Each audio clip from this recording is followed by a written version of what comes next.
Hey everybody, it's Rajesh here. And Tane here. Welcome to our podcast, Baskets of Knowledge, Chats with a Difference. In our podcast, we invite guests from around the country and around the world to talk about how they got to where they're at the moment. It's about a journey, it's about an experience, it's about their life. Good guys, everybody. Welcome to another episode of Baskets of Knowledge. Sorry we missed you last week because life happens. So we're both pretty glad to get back onto the track and give you some more amazing stories. Tanya, how have you been since we last had our chat, our last podcast? Yeah, I've been good. Everything's been ramping up, but I've really been enjoying the last couple of weeks and getting back into the rhythm now. Fantastic. And what's been something that you've learned over the last couple of weeks now that you've got some rhythm going? Because you've been pretty busy. You've had the rugby, you've had your study, you've had all these crazy things happening at the same time in a positive way. Yeah, I think probably the biggest learning I've taken away now that I'm getting on top of things is to actually enjoy when you're achieving what you want to achieve. I think when we're struggling, we always want to get out of that challenge and we want to get to a better place and we want to be, happy at what we're doing. But then when we finally get to a point where everything seems to be ticking along and we're going with the flow, we don't give ourselves enough credit to actually enjoy that moment and celebrate that moment because we almost have that fear, that something bad is going to happen if everything's good. And so, talking to a few people, they're like, no, just, enjoy the moment. And I think that's something we miss when we want to always achieve well is just go with that flow and, ride that wave until things happen along the way. Exactly. I think that's something you've mentioned quite a few times as you've grown to this journey about celebrating those victories there because, we just go with the flow. We just keep chasing and we can stop and celebrate what you have achieved. It just brings a whole lot. And actually, let's you stop and go, actually, I have achieved something. Because as you said, if you keep going to the flow, you don't actually stop, recognize what you've done because we don't do that there. We never recognize, even if it's a small win the fact that we don't recognize those wins, we always think that we've done something bad, but we just step back. So, that's a great share. And thank you for sharing that there. And as for me, I think my life has been I think mine similar to yours. Mine is appreciating time with family. As you know, Tane, I'm actually in Melbourne at the moment, and I came over here to see my founder and my family. They were visiting from Zimbabwe, which is always exciting for me. And when I came over here, hey, mom and dad, this is really cool. And then my dad had out of the blue something happened to his heart, and out of the blue, he's super healthy, and that just changed my perspective really quickly because very quickly within 24 hours everything just changed for us quite dramatically. And I was meant to be here for a week, but I've extended my stay, which is fantastic. Lucky workers let me do that there. But in that moment, it made me realize a couple of things. Number one, your family is really important. They are you only have one family, and I know not everyone's family situation is the best, but your family, your friends, whoever you consider your family, you've only got one of them. And when things happen, things can take them away very quickly. So when you are, like you said, Tanya, when you're in that flow of just in the flow, it's always good to stop back and think about the family or your fun or whoever you think are your family or fun and go, actually, hey, this is an important part of my life. Even if it's a phone call or a text message. But also the other thing that I really appreciated was the fact that the people around me, so my work colleagues, immediately the comment to me was, who cares about, well, essentially, who cares about work? Your family comes first. And that made me reflect about the people that you want to work or hang around with, that they actually value something more than just chasing the dollar or chasing success. Because you can have all the money in the world, you can have all the skills in the world, but if you don't have people that are close to you or your family, who cares? Right, that will disappear. So those are my two learnings for this week. And I want to appreciate and thank you, Tane, for checking on me while I was away as well, because it is appreciated. So those are my learnings from this week, yeah. Yeah, it's been an interesting week. But hey, as always, Tanya, and I can keep talking on and on, especially this week here. But it's not about Tanya and myself. It is about the people that we love to bring onto our podcast. For our regular listeners here, you know that we scour the country, we scour the world to find people that we think are amazing. We actually think everybody is amazing. Everyone's got a short story to tell. We would love to interview everybody, but obviously we can't. But hey, if you're out there and you want to have a chat, jump on and let us know. And today's guest is no different. Today's guest is an amazingly positive human being who is out there doing some really fantastic things for his community and for himself as well. And we'll get to that today. Welcome to our podcast, Rawiri. Maori te whānau. Thank you so much for having me. I'm excited to be here. Brilliant. Rawiri, for our listeners out there who know nothing about you, do you want to tell them where you are at this moment in your life, and then we'll go backwards into how you got to where you are. Easy. Well, Maori te whānau, ko wai au, ko Rawiri Ratahi tōku ingoa, e uri tēnei o Taranaki te Aotearoa me Ngāti Marioki. I am Rawiri, born and raised in Taranaki, recently returned back to Taranaki from Otago, and at the moment I'm running the 99 Dreams podcast. We've just started up the 99 Dreams clothing label, and I work in IT and marketing for Te Atarangi ki te Kāhui Maunga, which is a reo Maori program that our primary contract at the moment is delivering te reo Māori courses to teachers through Te Ahu o Te Reo, which is a Ministry of Education initiative to get teachers to upskill and learn te reo Māori to provide the rangatahi coming through, and eventually our tamariki with the superpower of te reo Māori. So that's a brief, quick intro into who I am and what we're up to. Beautiful. Well, that's a great place to start because there's so much going on there. And you spoke about the superpower, but you're actually being a superhero doing the podcast, the clothing line, and actually your work in the space of te reo Māori. But let's go back. If we talk to Rawiri as a year 13 leaving Waitara High School, and we said to Rawiri at that stage, hey, Rawiri, you're going to be doing these 3 things at this point in your life. What would you have said to us? Probably would have said you guys are dreaming, coming from some made up alternative reality. At that time of my life, what was I doing? I was pretty much just chasing a dollar, trying to do random things. I think I was working a bit of nightfall at Countdown and doing jiu-jitsu as well at that time. And one of my mates, he was just come back and he did a personal training course down in Wellington. And I was like, oh, yo, I'd be keen on doing that because it kind of aligned with jiu-jitsu. And so that's where I ended up. So back then, I had no idea that I could be capable of something like this, or that I'd even be interested in anything like that. Yeah, interesting, crazy. You used 2 words there. Number 1, interested, and capable. Tell me about the word capable, because capable is something that's set by limitations from either yourself or from people around you. Do you want to talk about why that mindset was around at that point in time for you? I guess I thought, for me personally, my capabilities were limited by my incapabilities through high school. So I wasn't, the smartest kid. I wasn't the most athletic kid. I wasn't the most consistent kid. I'd pick something up, and if I stopped enjoying it, well, back burner. Same with my assignments throughout high school.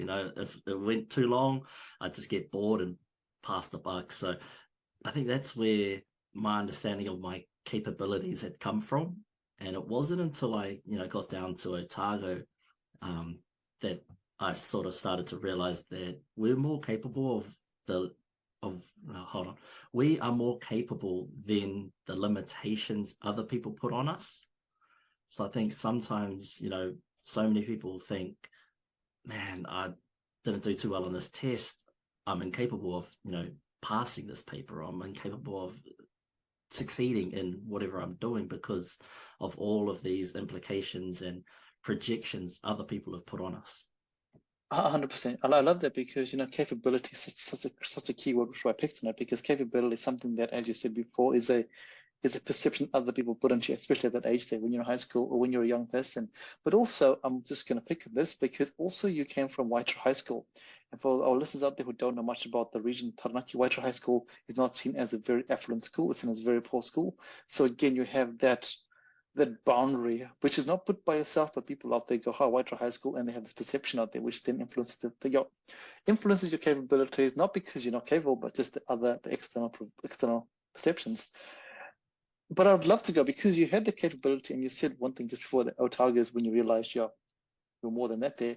But for you to do that, you had to you went to Wellington. So tell us about how you said, okay, cool, I'm going to leave Waitara High School and actually go to Wellington, because you are, again, leaving comfort, and you're leaving your whānau, you're leaving something, to a place that is totally different.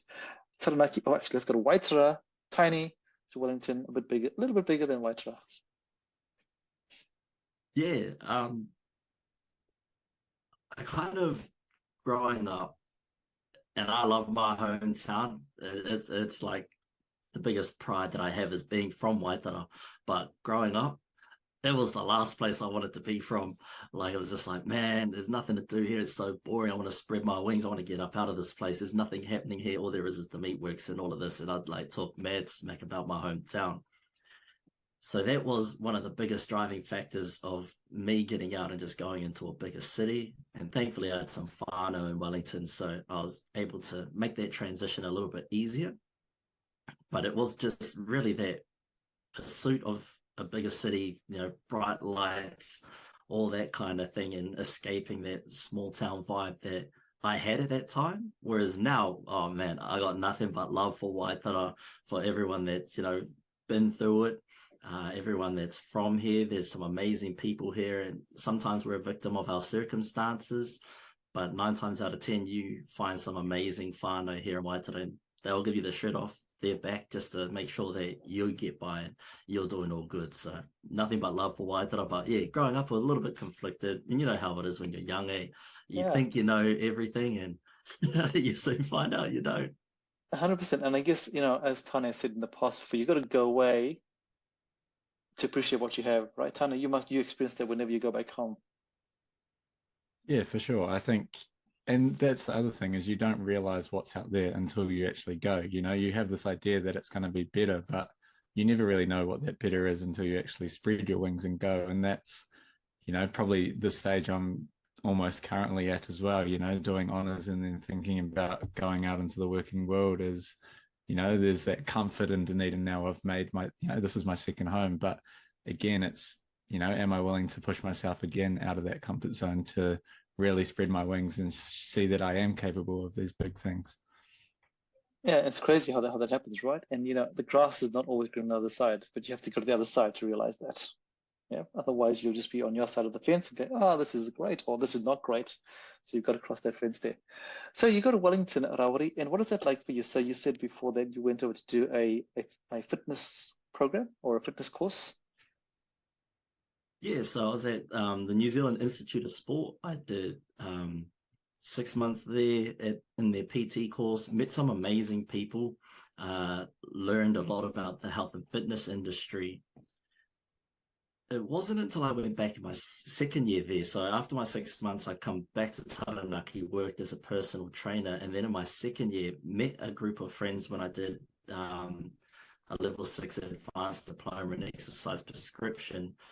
That Wellington really felt like a home, and we had all these connections, and we built so many great relationships. Even in my PT class, on my podcast, I had Kieran come through, and he shared some wisdom as well, which was amazing.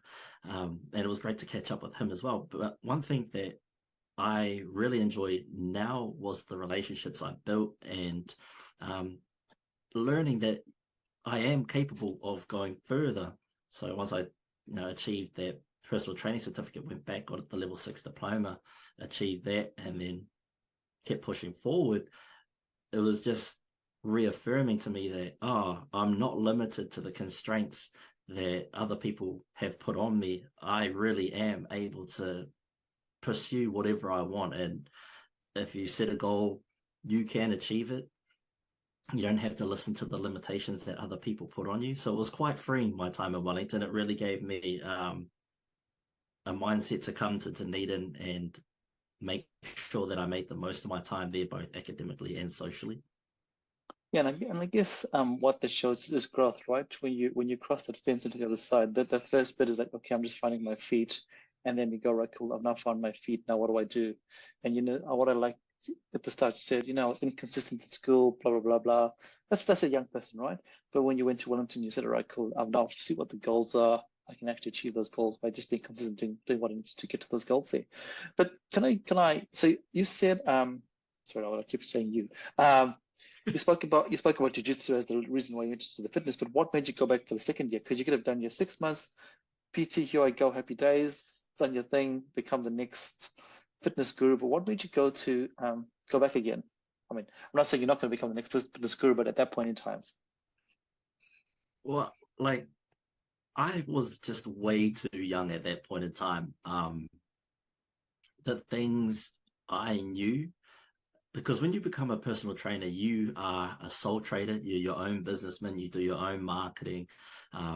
You've got to get out, hit the floor, make your clients, you got to talk to people. So I was way too young to ask someone for money. Like, I just wasn't comfortable saying, $60 an hour, this is what you'll get. I was giving people their free trial sessions, writing out programs and things like that, but I just wasn't comfortable asking for money. And so that's when I realized I still have a lot to grow. And so I'll go back next year. We'll do the 6 months here. We'll learn as much as we can. And I learned how to be a salesman by being a personal trainer, but I didn't know how to close that deal and know my value when it came to offering what I offered to clients. So that's why I returned. And that's the real truth, right? Nobody tells you that. Everyone says, "Oh, become a personal trainer, do what whatever profession it is," but nobody tells you actually have to be good at marketing and sales. If you want to be a sole trader in whatever you're doing, or be a chiropractor or whatever, unless you're working for a practice, you've just got to do the hard sell yourself. And it's great awareness at that point in time because you don't value yourself. And I'll speak about myself when I do my coaching. I don't know if you've seen my page, but when I first started my coaching, I was the same. I was like, I knew my coaching stuff down pat. I'm pretty good at that there, but I don't know how to market myself. I don't know how to actually give myself a value. And I'd have these amazing, amazing clients. And I'm like, what do I charge you? $20? I don't want to charge you. And I had to switch my brain and go, actually, wait a minute. I need to be a salesperson, but also I need to understand my value. Forget about the salesperson. I've got to understand my value. And there's this crazy relationship with money that people think, if you want money, that you're selfish or greedy. But actually, the reframe for me is actually you have to have money to be able to help people. If you don't have money, how do you help people, right? So that was a big switch in my mind to go, actually, wait a minute. If I wanted to help and change people's lives, I don't want to depend on other people. You have to make the money yourself. And to me, that was a game changer for me straight away because you go, right, cool. If you want to make change, if you think about the richest people in the world, whether they're good or bad doesn't actually matter. They have the money and they can provide stuff. Whether it's $1 million or $10,000, they don't think twice about it because they've realized their value. So Rawiri, I can't wait to see when you start doing that there with your value because I can see coming. I can see coming. So you do this here, but so now you've done this level 6 program in Wellington, which is fantastic. You've figured out your value. What made you decide now to shift from?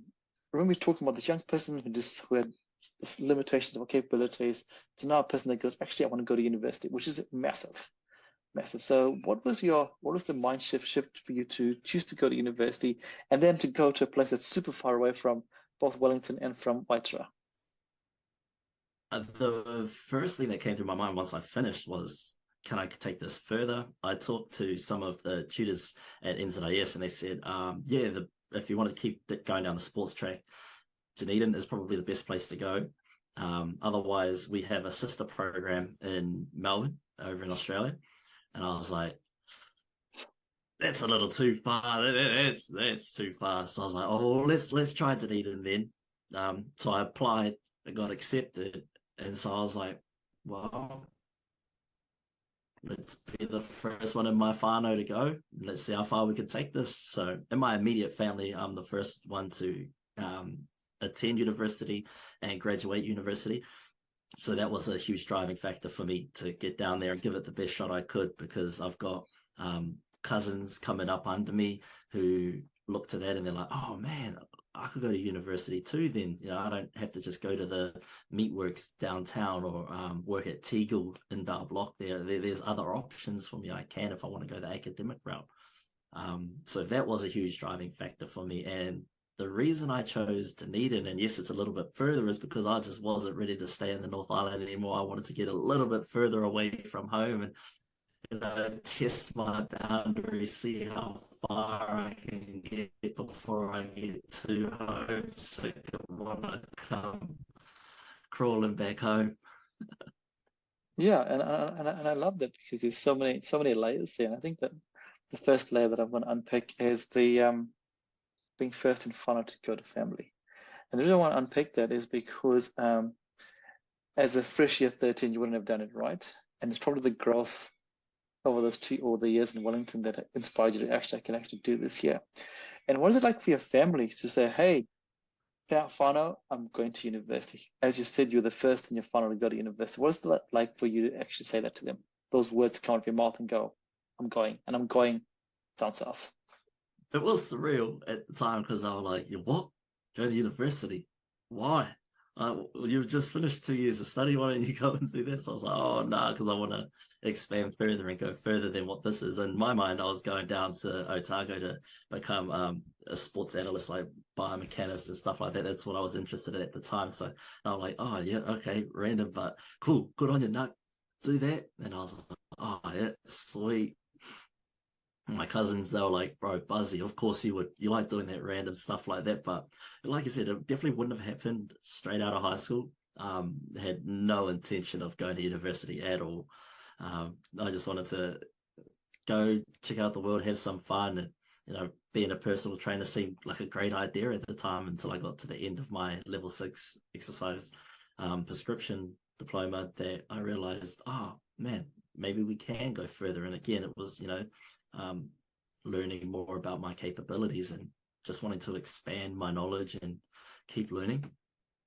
Yeah, and talking about going further, you didn't just come and do a degree, you finished it for the master's as well. So it wasn't just hey, I'm doing my 3-year degree and see you later. You actually went further on, which is fantastic, and we'll come back to that in a second. So you make this big transition to university, but I want to interweave something else into this narrative of yours as well. In this whole journey of yours, what was your relationship with your te reo? Because this is pretty big in your life. Was it something that's been part of your life as you were growing up, or is it something that you got more and more into as you started going away, as you went away to realize the importance of it?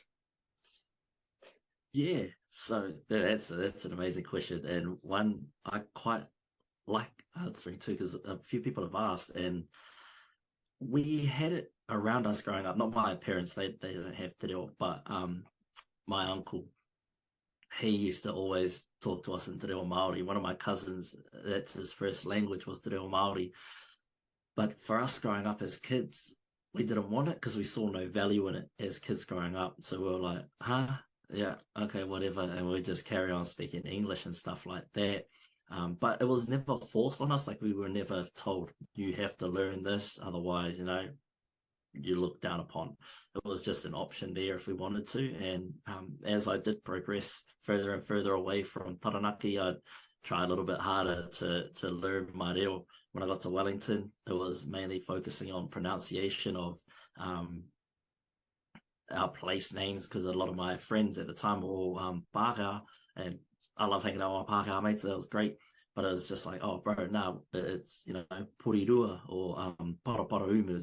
It's not pram, but trying to say it in a way to whakamana them rather than whakaiti them. And yeah, it's kind of, the further I carry along on my journey, I've really taken strides into trying to reclaim my reo, because I think it's not just important for myself, but for my whānau and for my future whānau, as well as my friends around me, because like I said earlier, having te reo is really a superpower that not everyone, especially our older generation, has anymore. So it's up to us to gift that superpower to as many people as we can. And yeah, and I guess that's really awesome, because I think that the narrative is that also the old generations, it was taken away from them. They had no choice, and it was taken away. And now we all live in a world where you have the choice to actually empower yourself with the superpower, and it's all there. And Tana, you're going through this journey yourself at the moment while you are studying as well. Yeah, and it's been quite a good journey. I've talked about how it was never something that was really on my horizon. And again, similar to Rawiri, I didn't really grow up with it from my parents or anything like that. Like I heard it around, but again, I didn't see the value in it. But now I do see the value in it, because it allows me to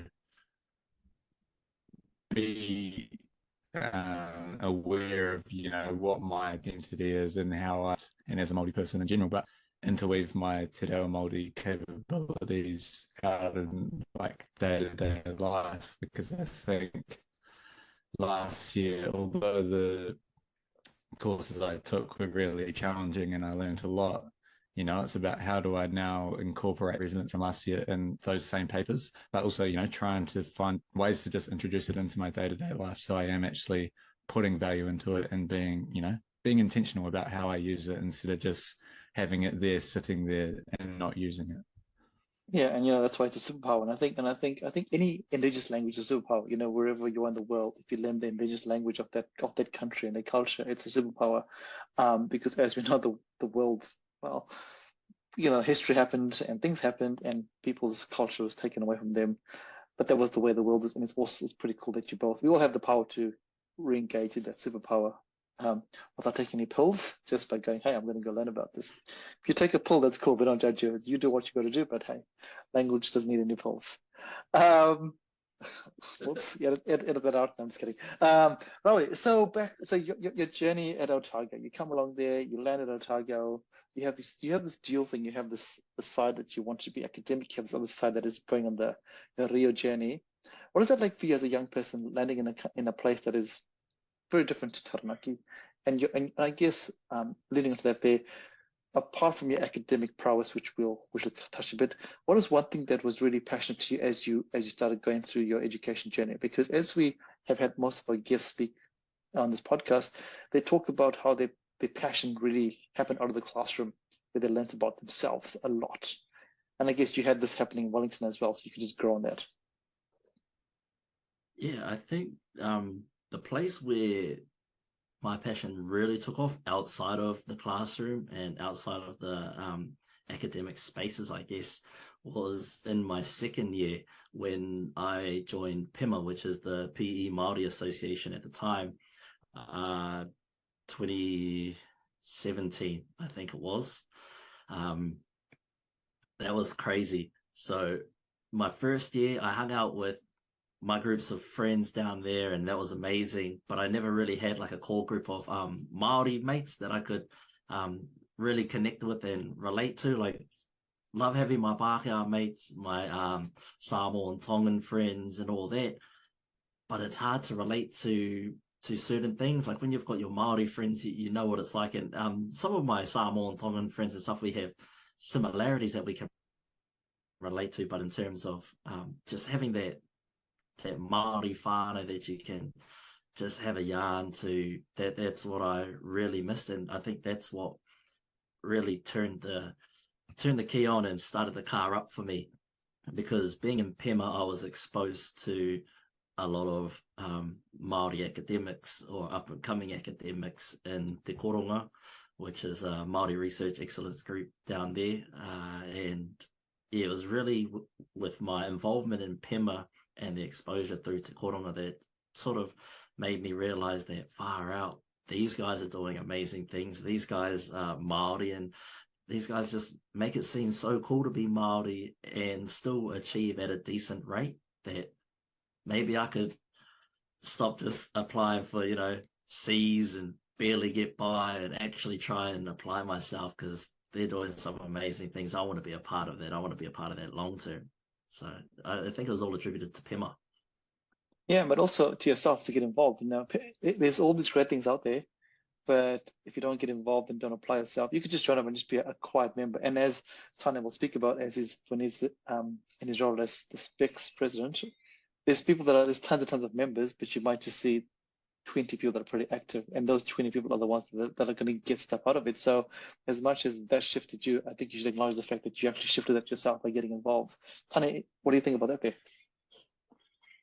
Yeah, I totally agree. And I think that's where the real value comes, like it's one thing to know that support systems are out there, but it's another thing to actually be proactive and become part of that culture and become part of that group. Anyone can attribute themselves with the group and say, oh, I've got these support systems out there, but there's very few that actually, take that first step to go, okay, how do I get in this place? And that's not to, that doesn't mean that every group you're going to be, love and want to be in the group more. Some groups you won't enjoy, but at least by stepping in there, you can go, okay, I gave it a go. I thought this was something I was interested in, but now actually I see, there's other ways in which I want to be involved. And that's, you only learn that through going through the motions of seeing what groups you want to be a part of. Yeah, so kudos to you And big mana to you, Rawiri, for actually getting involved in it, because that does take that first step, like Tane said.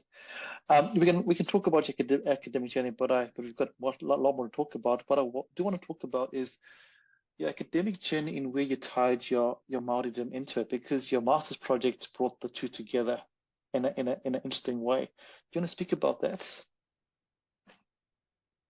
Yeah.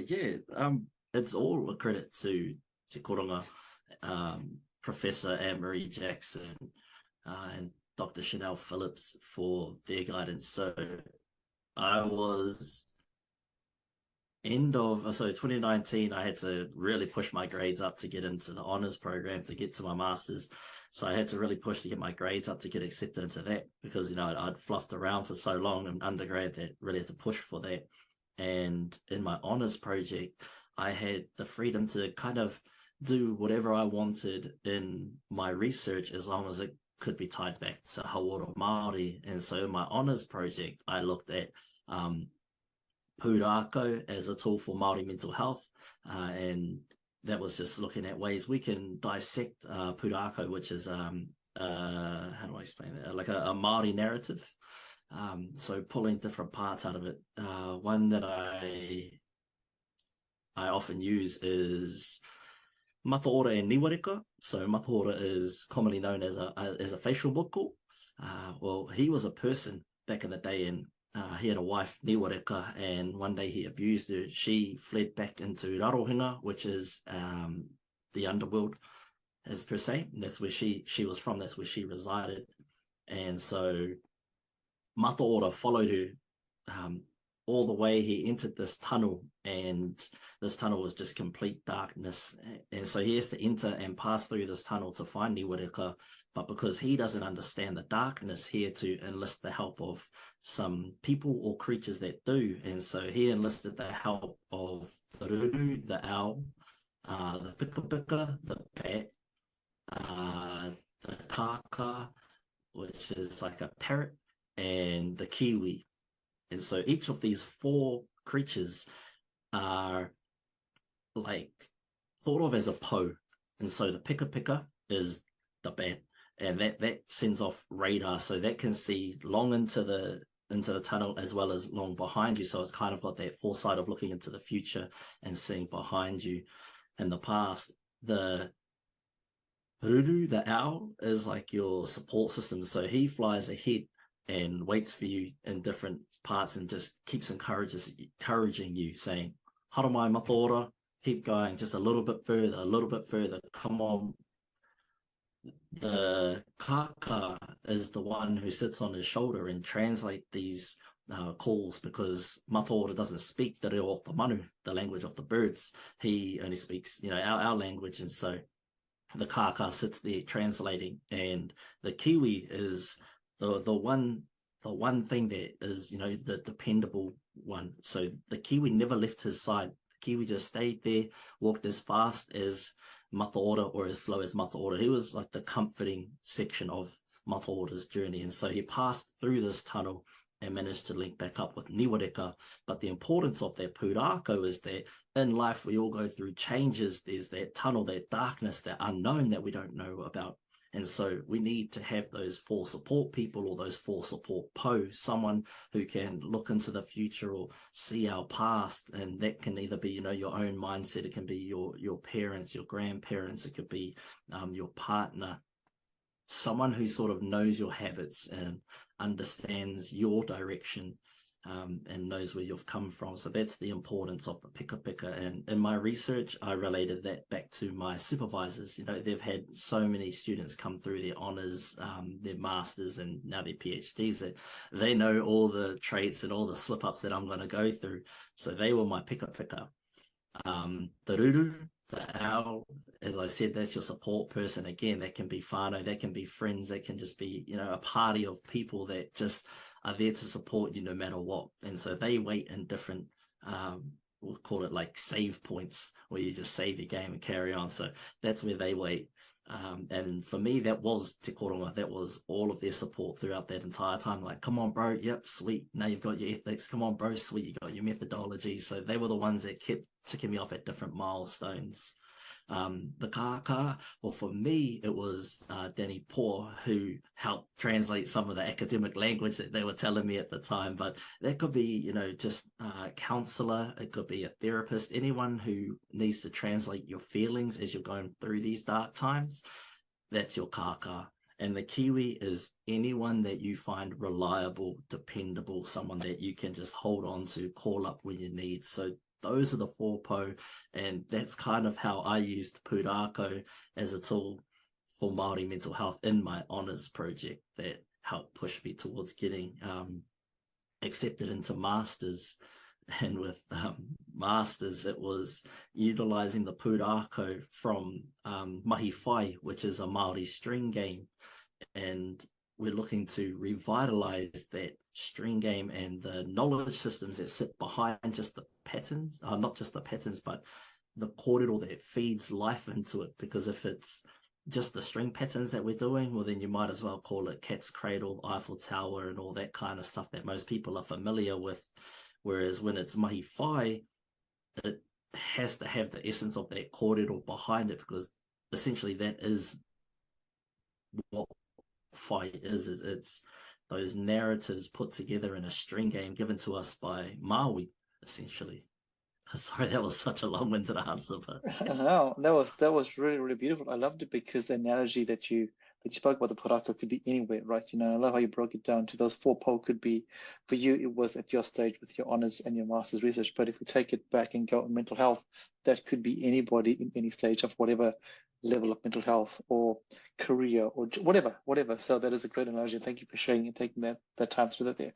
But also the difference of your project versus just a string game. The importance of why it was not just a string game, but actually the essence behind it, which is pretty important.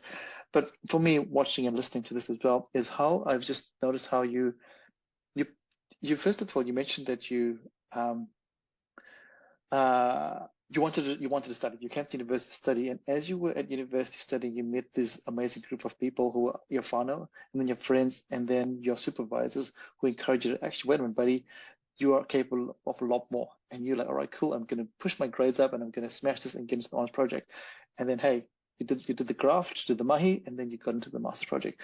So there's two sides there. And then also adding the fact that you added your Te Reo Māori and your Tikanga Māori into the whole thing wasn't just that, okay, cool, there's 2 separate parts. Because a lot of people do that, right? They go, this is one part of me, this is another part of me, but you managed to tie the 2 together to get you to where you were at that stage in life. Well done. Awesome. Fantastic. But now, you've done all that awesome stuff there. Now let's fast forward to where you are right now. Let's talk about 99 Dreams. What is the inspiration behind 99 Dreams, and where did they come from? And yeah, because we speak about you working in the excellent sports science space, and now you're in this space here, which I mean this happens to everybody, right? But what was the inspiration for you to start up 99 Dreams? First the podcast, and I guess then the clothing line as well. it all started when I kind of lost the passion for everything, just going through the motion. I needed that drive again, like I had at the end of my honours project. Like, I don't recommend doing this either, especially you, Tane. Don't restart your project 3 weeks before it's due, like I did, man. Keep punching it all year long. So I think Tane's got this warning from every single guest that, hey, don't wait till the end. So if he does, we can't say he hasn't been warned. So there we go. Exactly. But I also feel like it's part of the process. You have to wait till the end. 100%. It is part of the process. Exactly. But yeah, so I haven't felt, that kind of passion and energy to put towards a project of mine since then. Like, oh, wow. Yes, my masters, I have that energy and that that vibe to want to get it done, but it's so hard because there's limited resources available to actually complete the research properly. Whereas with this, it's like something fresh, something new, something that's continuously challenging me daily. Like, you've got to get up and want it. You can't just go 50-50 with these kind of things. You've either got to put everything in. Like, you can't show up, have a guest come on, and your mind be wandering somewhere else and not paying attention to what, you guys are saying to me. Otherwise, what's the point of coming on, and what's the point of wasting the person in front of you's time, as well as all the time you put into the editing, the marketing, making sure that everything's aligned and that what you're putting out there aligns with what you're happy with. So that always sort of makes me go, all right, I'm keen, let's keep trying this. And 99 Dreams was birthed out of having, hundreds and thousands of dreams, but all you need is one to turn into a reality. And so that's why there's 99 and not 100. My podcast is a living dream for me. And the clothing line is a living dream. And people were like, is it going to go down? I was like, no, we'll just keep it at 99 because I quite like the number now. It's grown on me. But yeah, it's just about trying to inspire other people to get out there and chase their dreams, because growing up, you're not afforded those positive encouragements to say you can achieve it. Like, you get that at primary school, but once you get to intermediate and high school, they're like, well, what are you going to be? Well, not everyone can be that. So you're going to have plan B, plan C, plan D. Whereas all you got to do is make it happen. No one can tell you what you can or can't be. And I think that's what's so important, is just making sure that we don't let our dreams die. And sometimes the older we get, the more we kind of push those dreams aside and just carry on doing what we do because it's the thing to do, or it's just the way it is.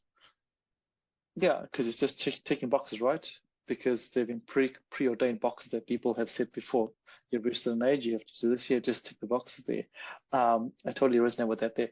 But I also resonate with the word 99, because when I was doing my master's and my PhD and blah, blah, blah, blah, my supervisor, when I was teaching, my supervisor always said to me, never give anyone 100% ever. And I was like, what are you talking about? And what is the good right? Like, never give 100% because you want everyone to achieve one more. That one more, and that's always stuck with me forever. If you tell somebody they've got 99, they're always going to strive for that extra one, no matter what it is. So I love the fact that you've got the 99, and that extra one more might be that dream that comes true.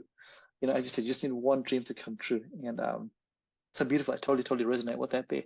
But why you? Why did you start to do this? Why did you go and why a podcast? Why a clothing line? You could have just done something totally different. Why did you pick these? Let's pick the podcast first and then the clothing line, I guess. You could have picked anything. Why did you pick these two things here? Yeah, so I did have a few other things in my mind. I was like, maybe I could go down the food and beverage route. Maybe I could do like cooking and things like that, because that's something I'm kind of good at. But I was like, nah, let's do a podcast, because I think a podcast is a great way to build a community and learn from other people. And that's another thing I should have said earlier as well, is one of the key things I try to use my podcast for is because I can only live one life and I've only got one life's worth of experience. The more people that I can bring onto the show and learn from, the more lives I can experience, right? So 100%. That's a key aspect of why I wanted to do a podcast, because there's no experience, there's no knowledge that's wasted knowledge. No matter what someone's telling you, it comes from their experience. They've gone through that, and they're not just saying it to say it. They're saying it as a way to let you know, this might happen to you. This is what happened to me. This is how I got over it. And so I just take it all on, and it's so amazing that I'm able to learn that. But I also try to make sure that the audience who's listening can take value from it. Doesn't have to be, every podcast is valuable to them, but to someone it will be. Yeah, and it goes back to that 99. You just need one person. You don't need 99 people to make it. If you just touch one person, and that's it. I think that's what resonates with Tanya and myself. There's no ulterior motive. We're not here to make money. We're not here to do that. We just want to share these stories here, because you've got a story, and I bet you there's someone out there that has got a very similar, not the same story, but a very similar story, but may have gone a different way because they've let the capabilities or the lack of capabilities in perception stop them. Just by listening to someone else's story, they go, wait a minute, or they know someone who's done it. So we totally resonate with that there. So it's awesome to hear that. So you have that there, which is fantastic. Tell us about the clothing line, though. Yeah, this one was birthed out of the drive to do something not normal, to expand my reach, I guess, and really just dabble. And so I was like, all right, clothing, let's do that. So I've got the hoodies done. That's my first thing up, and that's on the website. But the biggest lesson I've had so far is that it doesn't matter if you've got a podcast, it doesn't matter if you've got 200 odd followers or more. what matters is how you make people feel. You can market the hell out of it. You know, you can post it up every day, come buy this, come buy that. But why would I want to buy something? I want to buy something to make me feel a certain way. And so I'm trying to tie the clothing line with the podcast and bridge it through my love for te reo and my love for my identity and my culture, which is why on the you might not be able to see, I probably chose the worst color, but on the sleeve of every hoodie has kei o ringa ringa te ao, which means in your hands is the world. And that I just love, because the world is really yours to shape and mold however you want. And that's what I'm doing with this clothing line. Like, I could not have a clothing line out there. I could just do a podcast, and that's perfectly fine. But I want to enter a oversaturated market and try my hand at it, because why not? And I've got the power to do it. The world's in my hands, so why not? And just like you guys have the power to make so many changes, and you guys already have with this podcast. You've had so many amazing guests come on and share their narratives that someone out there is probably thinking, oh, I'm going through that too. I can do this. And you really can break free of the limitations and the incapabilities people put upon you, because you're so capable, more than what you even believe. Yeah, I mean, again, as every snippet you have has got so many gems, and I'm going to pick on the one thing that you said there, and it relates back to Maya Angelou's saying. You know, Maya Angelou said, famous saying is, it doesn't matter what you say to somebody, it's how you make them feel. That is the most important thing. So when you go into a room, you can say whatever you want, but if someone feels you made them feel pretty shitty, you can say the most amazing thing. It's not going to work, right? So the fact that you said that, hey, it's all about the feeling, which is embracing, or the reason why you have your clothing. It's not about, hey, I want to make money or whatever. Your clothing brand is linked to your story narrative, and also the fact that the world is in your hands. You know, is so true, because many times we forget about that. The world is in our hands, and the world's in our hands, but also the world is our limitation, or the world. Sorry, let me rephrase that. The world is in our hands, but the world implicitly puts limitations on that there. So it's really quite crazy. It's catch-22. You go, hey, the world is amazing, but people in the world are going, no, actually, you can't do that there. So it's really fantastic that each one of your hoodies has got that as a reminder to whoever wears it. Actually, wait a minute, I can do what I want to do, and which is really beautiful. And so you have this going on in your life, which is fantastic. And you know, I've watched your podcast, and I'm going to be honest, and I only heard about it because Tanya jumped on, and then ever since then I've been looking at them. So yay, which is great. So you have this awesomeness going on in your life. Now I wanted to link it back to your time at university, because you would have learned a lot at university. If you could take a learning that you have got while you're doing university into what you're doing right now, what is the biggest thing that you have in that transition? Because a lot of young people out there are going to say to me, oh, what job can I get from this degree? And I keep on telling them, don't worry about the jobs. The job will come, but you have to have something. You have to learn. You have to be interested in learning.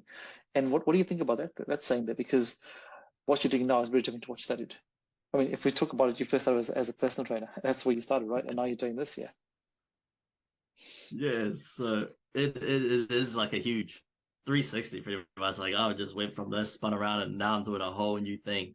The biggest learning that I took from my time at university is about not limiting yourself to any one thing.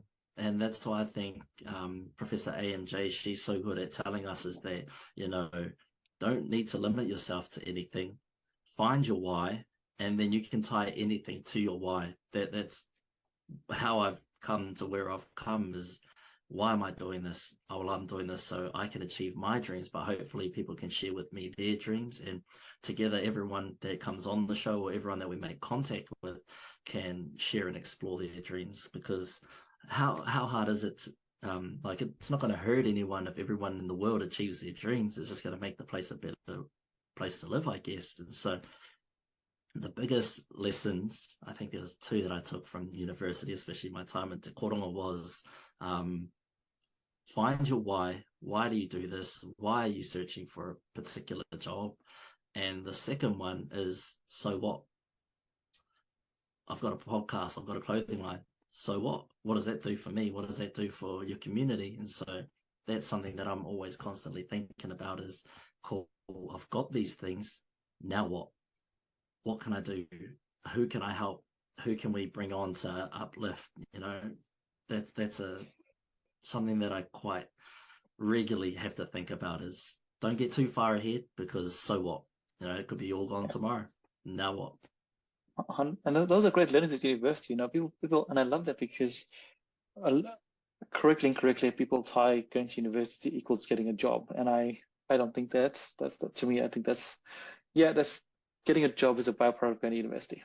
I think the real beauty of university is, like you said right through your story, is you met all these crazy, amazingly cool people that were either very different to you or similar to you, but it doesn't matter whether they're similar or different. There's a learning that you get from all of them. And as you're doing that, your why and your so what come through with each conversation. And for you, those are your two big learnings at university. And it's not about the job. You don't go to, maybe at the start, like, and you go to university to get a job, but as you go through the journey, it changes. And I'm sure Tane, when I met Tane all those years ago, it was the job was the thing, because that's what we program. Like you said before, when you go to primary school, hey, have a great time, play, have a day. But at some stage, it shifts from have fun to what do you do when you grow up? What's your job? What do you do? And then we just get programmed to that there, right? Tane, that was similar to when I first met you.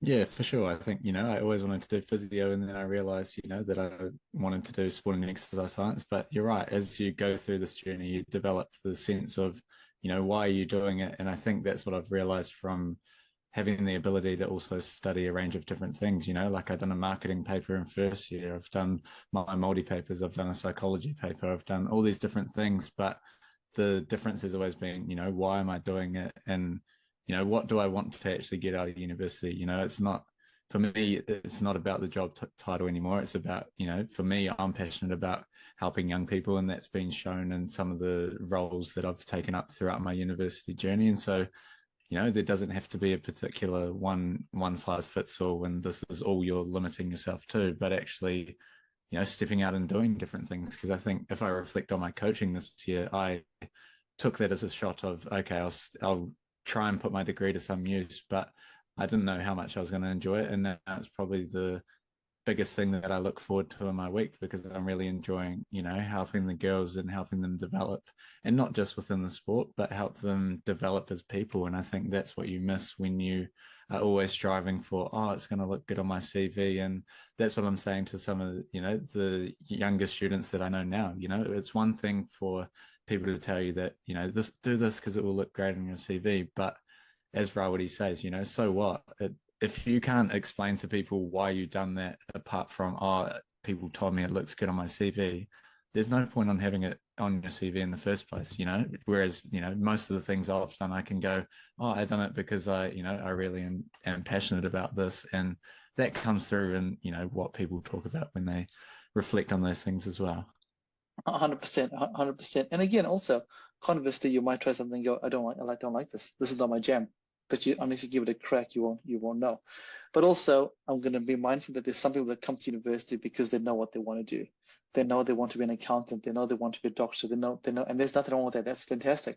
That is beautiful. Stick with that. That's your goal. Go for that. That's happy days. But a large majority of people don't actually know what they want to do. For those of you that know what you can do, boom, go chase that. Happy days. Life is good. Those of you that have a shift, that's cool. That's embrace that. Embrace the shifts, because it's important. But I want to back to you and your te reo journey, because I think this is where it starts changing for you. So you embrace it while you're at university. It becomes a real part of your research academia. But now you're actually, 99 Dreams is your passion project, which you have here, which is beautiful. But your paid job, because you've all got to pay those bills, right? Your paid job is also working in a space that is really interesting. Do you want to tell us a bit about that before we start wrapping up? Yeah, of course. So I spoke previously about my uncle who gave us the tools to speak te reo if we wanted it. Well, I come home for a holiday last year, and there was a catch up with one of my cousins, and he just happened to come around our place and was like, "Oh, you're home. Do you want some work?" At the time, I was pretty broke because, I was still living that student life. So I was like, "Oh, matua, yeah, what have you got for me? I'm keen." And so I work for my uncle, yes. And our kaupapa is so beautiful, so amazing, because we've got 4 different levels. And I was initially brought in to do IT and marketing, but this year, my uncle's thrown me the whittle. He's like, all right, you are a kaiwhirinaki, which is like a teaching assistant. So we've got a main kaiako, they take the session. Us teaching assistants, we take a smaller group from the large group, and we sit down and we go over some of the parts that they may have missed. But all of our sessions are taught in full immersion. There's no breaking for English. We do karakia to start, karakia to close, and throughout that 2 hours, you're in reo Maori anake, which is reo only. It's such an amazing course to be a part of because you've got these people who are coming on. Some are nervous and scared because this is their first time trying to learn te reo. And, you know, a lot of teachers that are coming through, they're not young, coming straight out of university. We've got a diverse range, and some of them are a lot older, and they feel a little bit shy because they're not sure how they're going to be perceived in this. And obviously they can't quite get there with the pronunciation, but it's kei te pai with us. It's all about you're trying. You've got that effort. You're showing up every week. You're doing all of the pātaitai, the quizzes. You're doing everything you can so that you can empower your tamariki with te reo Māori at kura, which is such a beautiful concept to me. And it's such a beautiful thing to be a part of. And I think one thing that I'll give you guys from our course is that when it comes to learning te reo, you kind of need a TLC, a time, a location, and a constraint, so a consistency.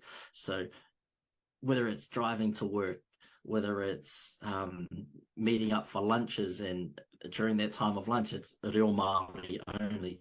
That's the easiest way to learn and implement it into your everyday life. And there's no such thing as fluent or not fluent. You are 100% fluent in all of the reo that you know. So if kia ora is all that you know, you are 100% fluent in kia ora. So never ever like get caught up on, I need to be fluent before I can do this, or I have to be fluent before I can say that.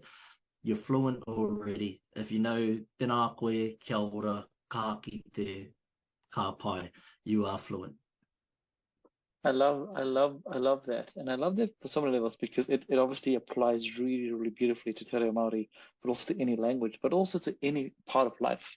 You know, if you take it to any part of life that you are struggling in, the struggle is not the struggle that you're in at the moment. The struggle is because you think you're not good enough for the next level.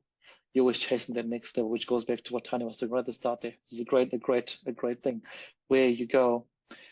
It's a great circular conversation, because, you know, this is a great way to stop and think about where you are at the moment and say, actually, I'm 100% fluid with what I know at the moment, which, if we talk about Tane saying at the start, it's you actually taking back and going, actually, hey, this is a win for me. So that is a very beautiful analogy there. And it's really, I mean, seeing the passion and the smile on your face when you speak about it is really just beautiful. And I'm sure all those that engage with you in the classes, whether they are straight out of high school, straight out of university, to those that have been teaching for 20 or 30 years, I'm sure they have a fantastic experience. It's just with this interaction, I'm sure if I was with you, I'd be pretty happy there, and pretty excited to come and learn with you and your other colleagues, I guess. Well, we've been speaking for almost an hour. As you know, these conversations can go on forever and ever. And you know, there's so many things that we could touch on. But what we're going to do is we're going to start winding down this conversation. And the wind down of our conversation is, you've shared quite a bit with us today. And you spoke about knowledge. You spoke about baskets into your conversation. Our podcast is called Basket Knowledge. And every week we invite our guests to give us one piece of knowledge to put into our kete, which both Tanya and myself will acknowledge and learn from, but also our listeners out there. So over to you, Rawiri. Give us one piece of knowledge from whichever part of your life that you like to, that you would think our listeners and myself and Tanya would benefit from. It's a good one. I kind of journal and write some notes. It might be a little bit long. I'll try. You go ahead. It's all good. Quickly. There's no rush. There's no rush. To Tell us a story. Yes. We'll love a story. We'll love a good story. Well, you know, in life, stuff happens, things come up. You don't always need to be sorry for wanting to prioritize your time. You need to value your time and spend it doing things that are meaningful to you. If that's spending time with whānau, like you said at the top of this, instead of going to a party or going to work, even if it's spending time alone instead of going to brunch with all your friends, your time is yours. Value it and do with it what you want to do. Stop feeling pressure to do everything everyone else wants to do. Do what makes you happy with your time. Value it, because we don't have forever. We are on earth and no one knows when our time is up, but when it is, do you want to, be left thinking, man, I wish I went to dinner with my parents instead of going to Jeremy's party. I wish I just stayed home instead of going to brunch today because now I feel worse. Do with your time what you want, whānau, because we don't have a lot. That is beautiful. And because time is finite, right? Like you said before, we have no idea. We like to all think that time is infinite. But hey, every one of us is getting older by every second, and there's no beating time. I always make this joke here. There's two things in life that are certain: death and taxes. That's it. Those are the two things. Everything else, who knows, right? Who knows, right? That is a very, very beautiful share, Rawiri. Thank you so much for that. I know that I that resonated with me. Tanya, anything that you'd like to add? I love that too. And just thanks to Rawiri for coming onto the podcast. I think, being on your podcast as well and now having you here with us, I always enjoy listening to how you hold yourself, but also the way that you can tell a story and really engage people, and hopefully our listeners, see that come through, whether it's through audio or through the video, because you are really engaging and getting across what you aim to get across. So yeah, thank you so much. Yeah, thank you guys for having me, man. Truly appreciate it. No worries. Like I said at the start, we think all our guests are amazing. You're another fantastic, amazing human being doing some amazing things. To the listeners out there, please jump on to Rawiri's podcast. Where can we find it, Rawiri? Where can we find 99 Dreams? In your hearts? We stream pretty much on every platform, but yeah, you can find us in your heart. You can find us everywhere, man. We're on Spotify, Amazon, Google. We're on YouTube, Spotify. Anywhere you want to find us. We've got shorts that roll out on Instagram and TikTok and YouTube, and just starting on Facebook. Wherever we've got our website. If you can't find it, just Google 99 Dreams and we'll pop up. We've got a website that you can come and check out. But I think there's three things that are certain in life, my man: death, taxes, and that your guys' podcast always kicks ass, man. Guaranteed. There's our marketer right there. Boom. Happy days. Fantastic. Awesome. So listeners out there, we will put up on the show notes, we'll put up the link to the podcast. We'll put up a link to the website. Have a look. And hey, look at those hoodies there. I think those would look good on anybody out there. So jump on, find your hoodie, and we'd love to see you wearing them around the world, around the country. As always, Rawiri, thank you for jumping on. Thank you for sharing your wisdom. Thank you for sharing the story that you've had so far in your life. And we look forward to seeing what happens next with not with 99 Dreams, but for you as a young person as you navigate the world. So listeners out there, hopefully you have found lots and lots of pieces of nugget in this podcast. And if you haven't, you can re-listen to it because there's tons in here for you. And as always, please feel free to share this with people that you think would learn from it. Feel free to like it, comment, because it's only through you that we can get to grow. Until next time, please don't forget to put something in your basket of knowledge. Till then, ka kite. Bye, everybody.